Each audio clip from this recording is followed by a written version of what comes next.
This is Kugan Cassius for IFL TV. We're at the Boxing Burn Gym here in Santa Monica. With me, I've got UFC heavyweight Brendan Schaub. Have I pronounced that correctly? That's right, man. Correct. You got it. You've just done a training session there with Tony Jeffries. How'd it go? Good. You know, I'm in what they call off season. There's really no off season for me, but man, Tony's my guy. He's my head trainer, and he's a life changer. Why? Tony Jeffries obviously known, you know, around the boxing circles. You know, as obviously had to retire for injury a year ago. But you know, why did you pick Tony Jeffries to be your trainer? Just because of his style. He's all about footwork and movement, and in the UFC, especially in the heavyweight division, you can't take a lot of shots. So it's about footwork and timing and distance control, and there's no one better than Tony Jeffries. And I knew a little bit about him when he came to the States, and I had a good friend, Tom Watson, who's Tom Kong Watson. Yeah, Tom Watson, who I've trained with for years. And I moved to LA from Denver, and I said, man, I need a really good striking coach. He goes, I know this guy, this Olympian, he just retired, man, and he's opening a gym.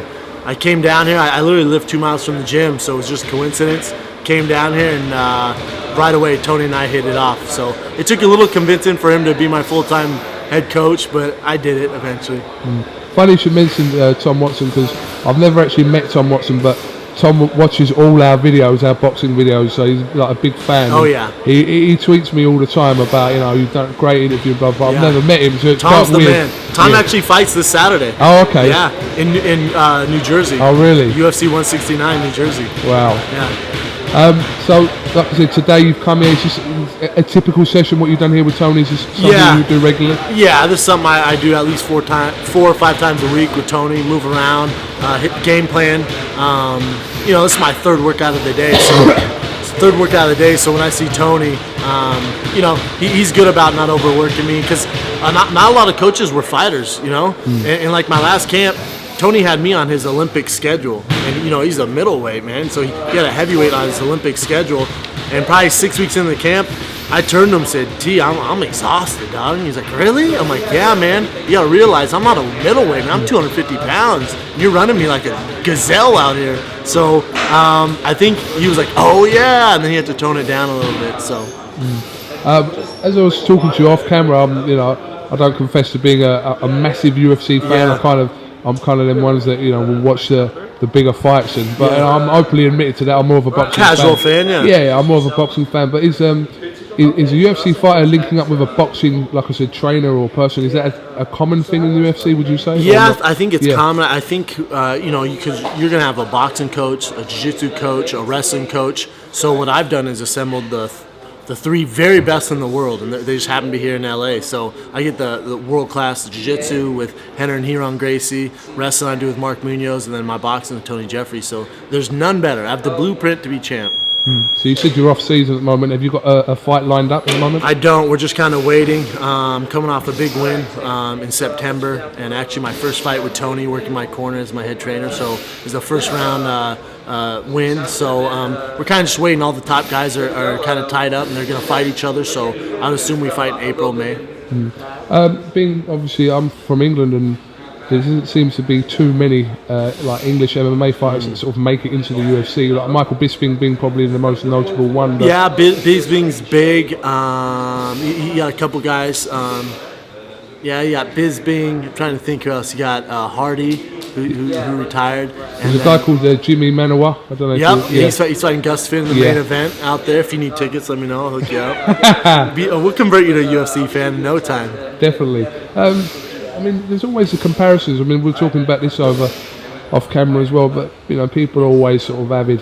They're either a UFC fan or a boxing fan. I mean, like, if I was to pick one, I would say I'm a boxing fan, but there's nothing stopping me from watching the UFC. No, why? There's no reason to pick. It's not like you know, Premier League soccer teams where you gotta pick one. It just, you can like both. Straight up, you can like both. I love both. I watch both. I watch every boxing fight. I watch every UFC fight. I don't have to pick. I don't get why people pin them against each other. There's no reason for it. I want to ask your thoughts about Anderson Silva's rematch against Chris Weidman.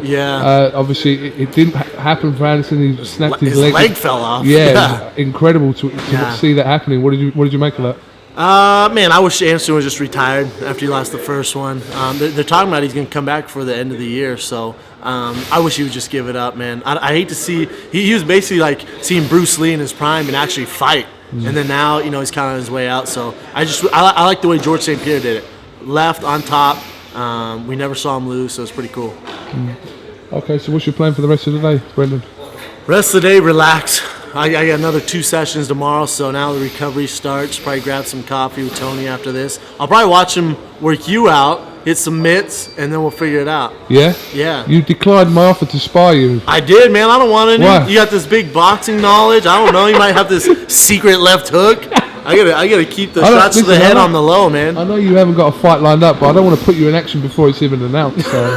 Exactly. Yeah. I can't have this underground fight happening here at Boxing Bird. Do you know what? I've been here for 10 days and I've done. I'm not working. I'm on vacation, as you would say here, but I kind of find myself talking with a little bit of an American accent. Yeah, I like it, man. I was interviewing a couple of Mexican people yesterday. A boxer called Julian Ramirez and Oscar De La Hoya's brother, Joe De La Hoya. And I was kind of talking a bit Mexican-y to them as well. I was like, yo, man, what's going on? Yo, Holmes. But so that, when I watch it back, and a couple of people today have commented. They started clowning on you? Yeah, they're like, Kugan, just drop the American accent. You know what? I think I'm starting to get some English sayings. I'll start saying stuff like... What do you know? I'll say like I, and just certain stuff, because during my last camp, Tony brought in Audley Harrison to spar with me. And he brought in big ass Audley Harrison. So Tony goes, I got a guy for you, Southpaw, because it's fighting Southpaw. He goes, we got a guy coming in today. I go, all right, cool, man. He goes, he's a gold medal winner, man, in the Olympics. I'm like, geez. So I'm waiting. In comes freaking this Godzilla of a boxer. I don't know if you ever seen him, man. I'm sure you have. I've just interviewed him about 2 days ago. I know Audley very well, yeah. He's huge. So that was my sparring partner for my last camp, man. So working with him was a beast. His dreadlocks are like 7 foot tall as well. Dude, he's like monster. Scary dude, man. I told him, I said, let's not get this twisted. I am not a boxer. If you get out of hand, I will take you down and choke you out. So we had this mutual respect, man. Yeah.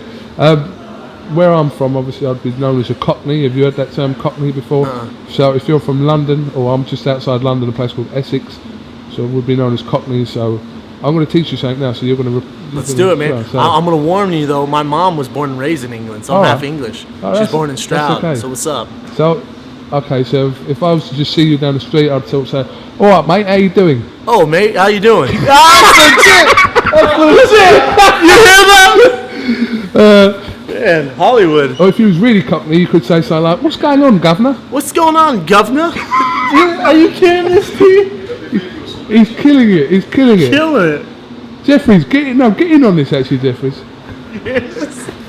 So legit. I've just been teaching him. Listen, we're not even going to go into his accent. That's a whole new world up there. Bro, when I first met him, thinking about hitting mitts with him, I was like, huh? It was every combination. I'd see how he'd stop me. What? All right, then. Yeah, beast. Now we're on it, though. But no, we've just been talking a little bit about what he's been doing here today, and whether it was quite common for a UFC fighter to be linked up with a boxing person in the training world, and he said it is quite known for that to happen. Yeah, so not to his level though. Yeah, they'll get guys who were kind of mid-level fight or something like that. No one's messing with the Olympics.